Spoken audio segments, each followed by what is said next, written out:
سنت طریقے پر کھانا دے کر مسلمان ہو گیا۔ ملتان کی ایک جماعت کافی عرصہ پہلے امریکہ گئی۔ کام سے فارغ ہو کر کھانا کھانے کے لیے دسترخوان لگایا۔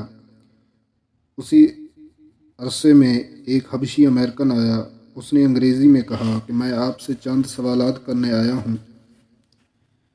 جماعت کے ساتھیوں نے اسے کھانے میں شریک کیا اور کافی اکرام کیا، میٹھا کھلایا۔ جب وہ کھانے سے فارغ ہوا تو کہا کہ مجھے مسلمان بنا دیں۔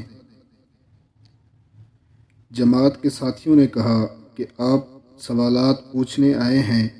اس نے جواب دیا کہ جس سادگی اور محبت سے آپ نے کھانا کھلایا ہے، آج تک تو میری ماں نے بھی کبھی نہیں کھلایا۔ گھر میں ہر ایک کی علیحدہ پلیٹ، علیحدہ چمچ اور گلاس ہے، جس کو میں ہی ہاتھ لگاتا ہوں اور اسی میں صرف میں ہی کھاتا ہوں۔ گھر کے تمام افراد حتیٰ کہ والدین بھی میری چیزوں سے دور رہتے ہیں۔ یہاں تو ہم سب نے ایک ہی پلیٹ میں کھایا اور ایک ہی گلاس سے پانی پیا۔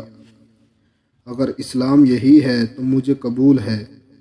چنانچہ اس نے مسلمان ہو کر جماعت کے ساتھ کچھ وقت لگایا اور بہت خوش تھا کہ اللہ کی ذات نے نبی صلی اللہ علیہ وآلہ وسلم کی سنت کی برکت سے ایمان کی دولت سے نواز دیا۔